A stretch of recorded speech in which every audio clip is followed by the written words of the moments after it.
Now, we know they're popping champagne down Pennsylvania Avenue. There are only two places where America's popping champagne: the White House and the corporate boardrooms, including Trump Tower. Otherwise, Americans have a lot to regret.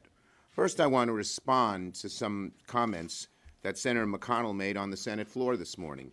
His opening comments. First, he said, I brought them along because they are so good to use. This is McConnell's transcript.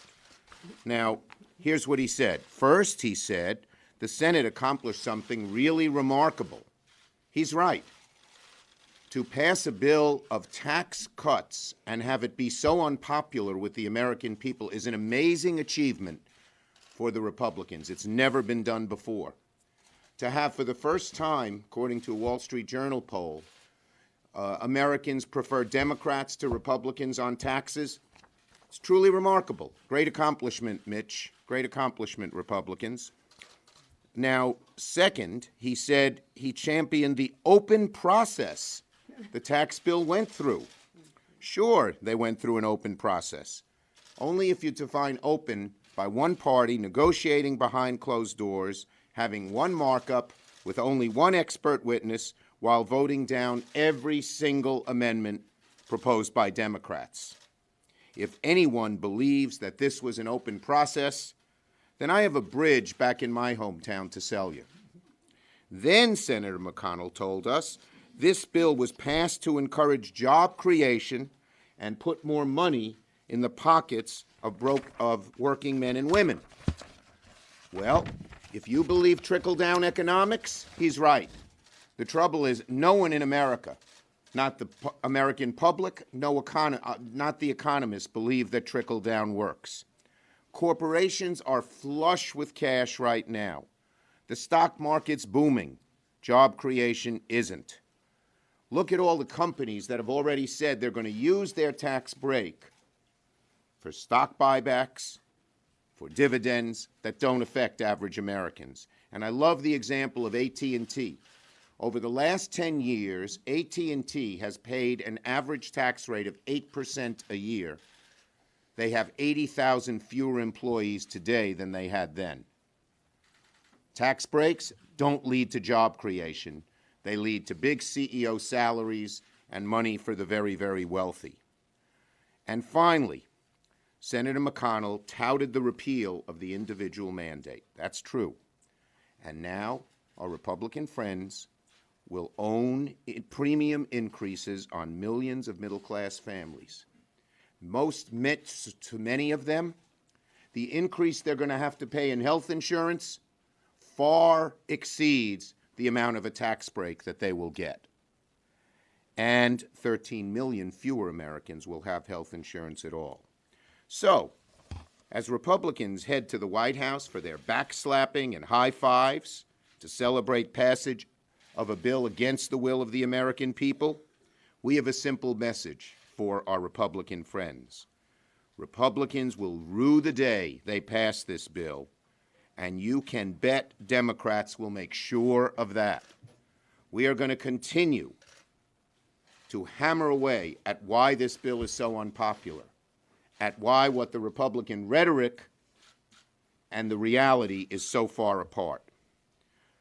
Today's passage of the partisan tax bill officially cements the Republican Party as the party of the wealthy and the party of big corporations against the middle class and the working people of this country. Why? President Trump, his rich fans, cabinet members and donors, and the biggest corporations make out like bandits, while the middle class gets crumbs and tax hikes. Corporations get permanent tax breaks.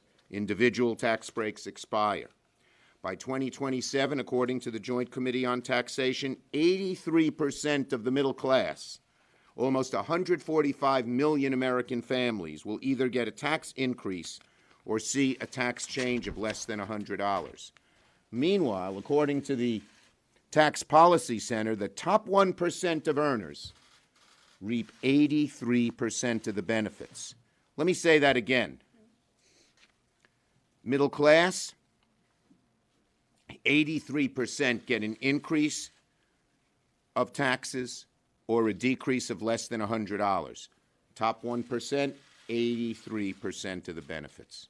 So, it's no surprise when President Trump admitted this morning that the corporate rate was the biggest factor in their plan. Middle-class America's asking. They're scratching their heads. Why does the top get far more than I do? Why do I get a tax increase when so many of them get a huge decrease? This bill doesn't sit well with the American people right now, and it will not sit well with the American people next year. So when middle-class families see their taxes go up, they'll know Republicans are to blame. When middle-class families see their health premiums rise, they'll know Republicans are to blame. And when middle-class families see billions more in stock buybacks and dividends going to wealthy shareholders instead of increased wages or new jobs, they'll know Republicans are to blame. So, while Republicans will own every nook and cranny of this awful tax bill, Democrats are going to fight like hell to stop Speaker Ryan and the Freedom Caucus from ending Medicare and cutting Medicaid. Leader Pelosi. Thank you very much, Mr. Leader. I associate myself with the leader's remarks in the interest of time. When he talked about champagne bottles being opened in the executive suites and in the White House, I will add to that that Joe Sixpack is paying the price in a very severe way.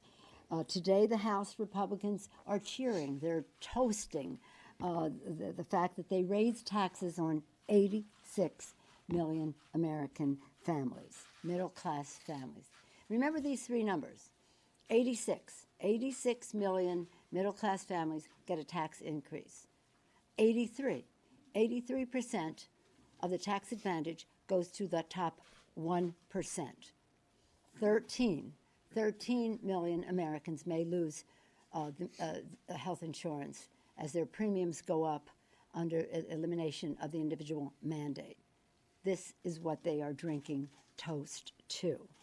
Now the Republicans are taking their cool victory lap, toasting it with champagne, with their donors and the wealthiest. But they didn't do what they promised. Think of this. In the campaign, the president said that he would end carried interest loophole. Instead, maybe he didn't communicate this to the Republicans in Congress, or maybe they just used him as their front man, but they didn't do that. Instead, they did not end carried interest loopholes. They protected and even added more loopholes for the richest. Secretary Mnuchin promised the GOP would not cut taxes for the rich. And then they handed the wealthiest 1%, 83% of the benefits in this tax proposal. The GOP said this bill was, the president promised the middle class would benefit when he was on the campaign trail. And, of course, it raises taxes again on 86 million middle-class American families. The GOP said it would pay for itself. It would pay for itself. Instead, it will explode the national debt. And on that score, when Speaker Ryan was asked this morning, while Mitch was in the wee small hours, or maybe this, he said, I don't know what he said, but it was this morning, either early or later this morning, when he was saying that the speaker was on the Today Show, and when they asked him if the tax bill would create enough growth to not add to the deficit, the speaker said, nobody knows the answer to that. Well, we know the answer to that. It will not. And don't take it just from us. We've always known, every credible analysis from every expert in or out of government, Republican and Democrats say Republicans are exploding the debt with their giveaways to the wealthy. As Bruce Bartlett, who helped create the Republican tax trickle down with Jack Kemp, said, anyone who says this, it's not true, it's nonsense. Should I say what he said? Yes. It's BS. But he said full thing. And the Republicans know it. Republicans only care about the deficit. You know, whatever happened, I say it over and over, the poor deficit hawk, it's become, if not an endangered species, extinct. Because the Republicans only seem to care about the deficit when it comes time to invest in people. not when it comes time to give giveaways to corporate America and to the wealthiest. That's okay. But the sad fact is, investing in people, the education of our children, nothing brings more to the Treasury than investing in early childhood, K through 12, higher education, postgrad, lifetime learning for our workers. Nothing brings more money to the Treasury, reduces the deficit, than investing in education. But that always has to be offset where permanent tax cuts for corporate America to the tune of over $1 trillion, which will add to more in terms of interest on the debt. That does not have to be offset or paid for. So again, if it's corporate America, you have a free ride. If it's investing in our children, you have to pay for it, and look at CHIP being one example of that. So as their tax scam explodes the deficit, the Republicans will tell seniors, oh, now we have this big deficit. We're going to have to say to disabled children, to working families, to our seniors, we can't afford Medicare and Medicaid. And in fact, they said this week we may have to raise the age to be eligible for Social Security. Now, Republicans are noting, again, we have a better path. What we would hope to do as we go forward is to make the case to the American people that we should be working in a bipartisan way to create growth that generates good-paying jobs that does reduce the deficit. That's the comparison between us. In fact, when Speaker Boehner was Speaker, and this all came up during the Bush years and the rest, and he wasn't Speaker then, but he referenced it as Speaker, where they said trickle-down economics is the policy that they were advocating, and if it create jobs, that would be good. But if it doesn't, so be it. That's the free market. The free market. These guys have their hand in Uncle Sam's pocket every step of the way, but it's the free market when it comes to anything else. The American people saw right through this brazen con job Republicans tried to sell them. Even the simplicity about it, they were going to reduce the brackets. They did not. They were 7. They said it would be 4. It's 7. They said you could return your taxes on a postcard. Really? Maybe the size of this postcard, I don't know, but I don't know how you get that through the mail. American people saw that the Republican tax scam was not working for America's working families. The foundation has been laid on this message. The GOP tax scam is about bleeding the middle class dry to pad the pockets of corporate America and the wealthiest 1%. I'm pointing to the sign, Mr. Leader. Because I am certainly not in that category. The insulting crumbs they give working families are meager and temporary. The tax breaks for corporate America are vast and permanent. After all the president's promises, I'm just thinking, I think, did he get conned by the Republicans in Congress? Because they have not kept his promises Willingly. to the American Willingly people. conned. Willingly conned. Yep. He's responsible for his actions, no question. But they did not honor his promises to the American people. Well, maybe that was a con. Who knows? After all the president's promises, after all Republicans' brazenly transparent misrepresentations to the American people, the true face of what Republicans stand for has been revealed. Instead of focusing on the middle class, which contains millions of our veterans, on the forgotten Americans, Republicans have voted to install a permanent plutocracy in our country. That does violence to the vision of our founders, violence to the vision of what they sacrificed so much for. Thank you. Questions first on this subject. On the subject of promises, actually, one of the big Republican promises was that they were going to sweep corporate loopholes out of the tax code. How did they do on that front? Every day we're finding more corporate loopholes that were put in this bill, and that will continue over the next month or two. When you do a bill in the dark, it gives a great opportunity for lobbyists to do their handiwork and give huge breaks to specific corporations and others. The corporate loopholes are worse than ever in this bill. So they didn't simplify. It's more complicated today than it was before they started. It's more regressive today than before they started. It's more unfair today than before when they started. And by the way, these are tax expenditures. That is spending the taxpayers' money to give a corporate, and of course, they're not paid for.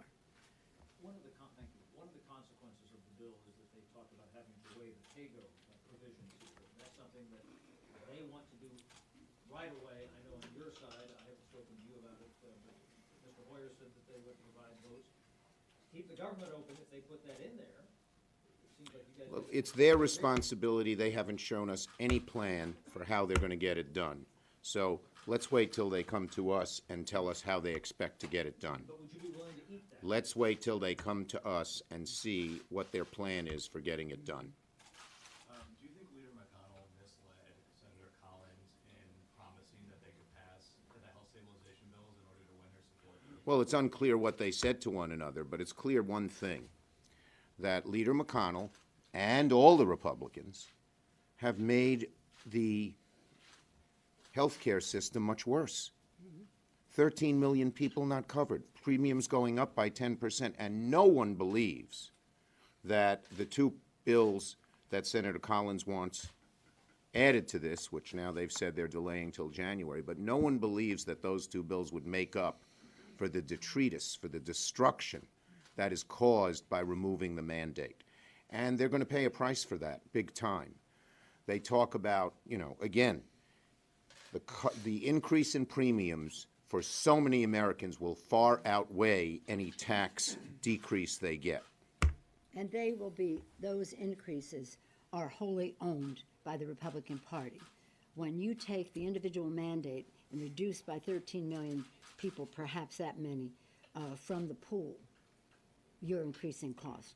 The bigger the pool, the lower the price, the healthier the country. One other thing, and Patty Murray has said this, Alexander Murray was not designed for a system where the mandate was removed. So it doesn't work anymore. So it's an empty promise, even whether it's in a bill or out of a bill.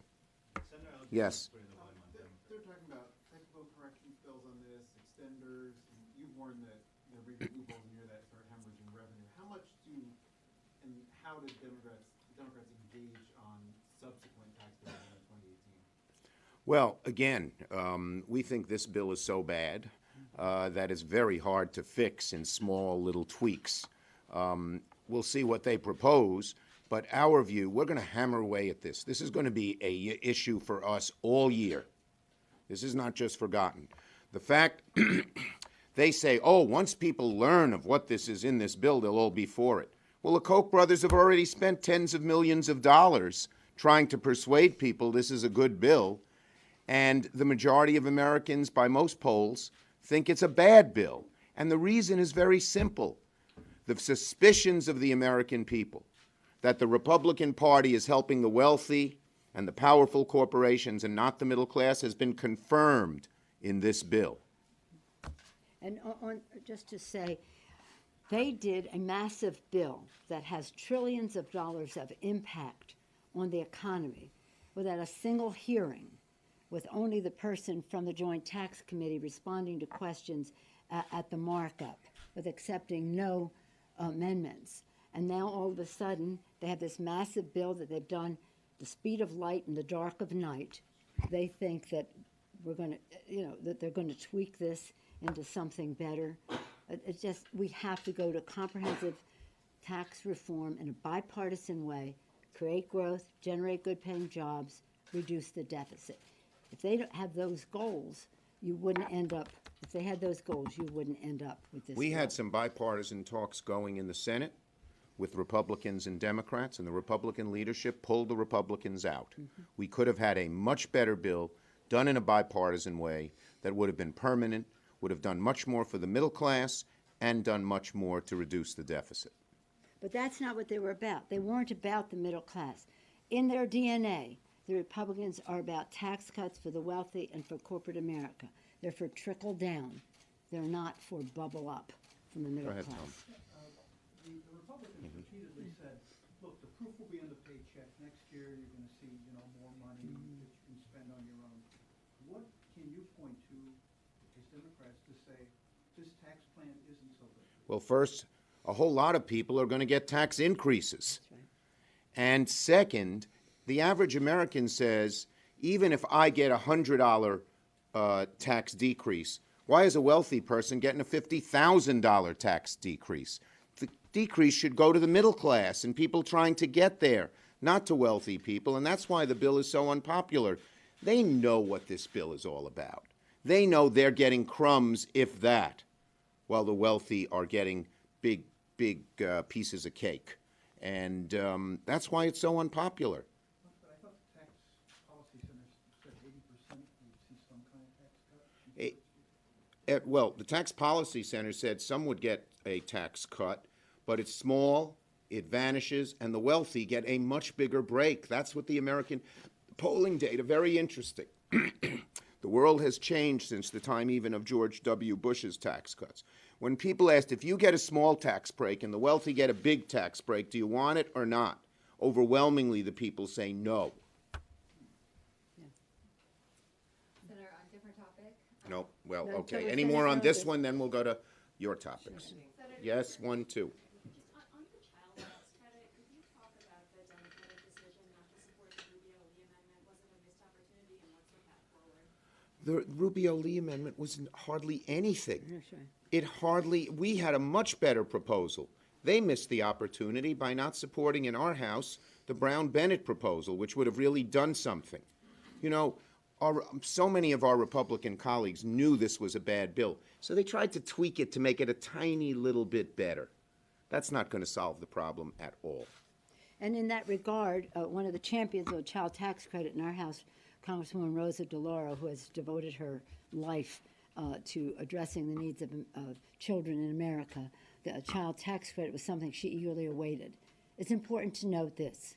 If you make $400,000 a year, you get a $4,000 child tax credit. Family of four, $400,000 a year. If you're a single mom with 2 children making $14,000 a year, how much do you think you get? $75. $75.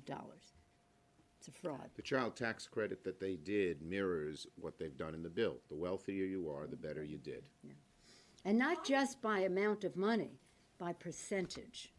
On your, point that Democrats are going to keep hammering this going forward, and you alluded to this, that the president himself stands to do very well under this bill. Yes. Is that going to be a central part of Democrats' message? The president does very well under this bill.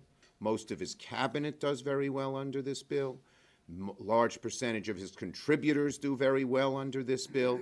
Yes, the president is part of the top 1%, and the bill is aimed to help the top 1%. So the president's part and parcel to the problem. But our focus in the campaign will also be on what this means to people in their individual lives. Financial insecurity, financial instability is a major concern, apprehension for the American people, and we have to show them there is a better way. We have a better deal, better jobs, better pay, better future, and that's part of the debate that we will have. So that, yes, they get all of that at the exploitation of the worker, and on top of it all, which is really kind of very sad, is they try to represent that it's about the middle class. Let me go back to Mnuchin. I just think his statement is just so Mnuchin. I mean, what are we talking about? Billionaires here. He just seems to, He Mnuchin says seems to make it up as he goes along. GOP won't cut taxes for the rich. Yeah. They handed the top wealthiest 1%, 83% of the benefits. So that's one part of it.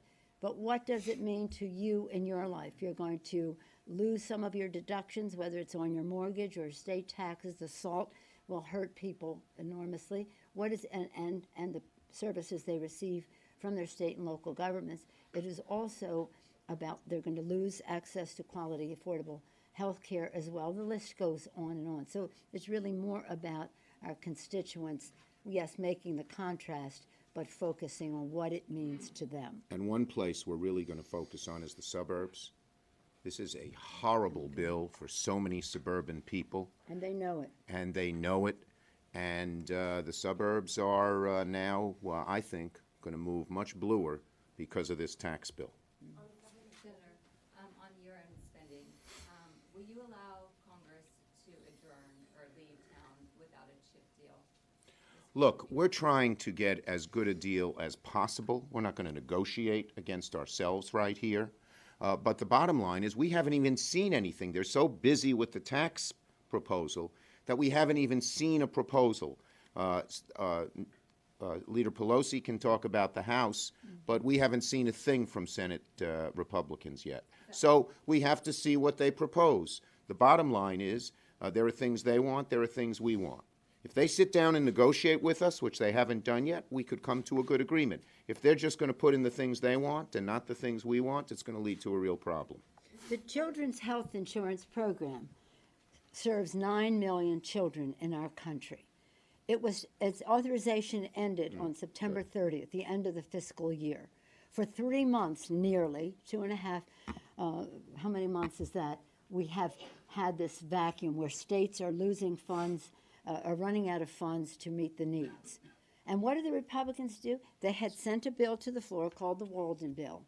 And how they pay, because you have to pay for children's health, you don't have to pay for corporate America, but you have to pay for children's health. How do they pay for it? What offsets do they use? Other children's health. In order to pay for the CHIP program, they'll take money out of the prevention fund, which is about inoculations for children. It's about addressing lead poisoning regard to children and other issues that relate to children's health. So they're saying to children, we'll pass children's health insurance program, but you're going to pay for it out of another a broader children's account. That's totally unacceptable. That's the bill they sent to the floor. That's the bill we voted against. That is the same bill that they say they're going to put in the CR. And We'll by the see. way, why did they wait so long? Children's Health has been in trouble since September. On issue after issue, they've been so busy giving tax breaks to the wealthy that they've neglected so many issues, including CHIP, including FISA, including issues very important to America. They're derelict in their duties, and now they're scrambling at the last minute. One more. Go ahead. My questions are on defense anomalies. The House is considering taking up a bill that would boost some defense spending. I know you talked about how does it just boost defense not flying, but if it's less money, No. still more for If well, from what we've been told, at least the previous anomalies are ways just of getting around the defense cap, and we will not accept that one way or the other. They should. We have said all along there's got to be parity. Defense goes up, spending for average families goes up in terms of health care, in terms of education, in terms of infrastructure, Opioids. veterans, opioids, pensions. We're sticking with that. We're not letting them try to get around this one way or the other. Thank you, everybody. Bye-bye.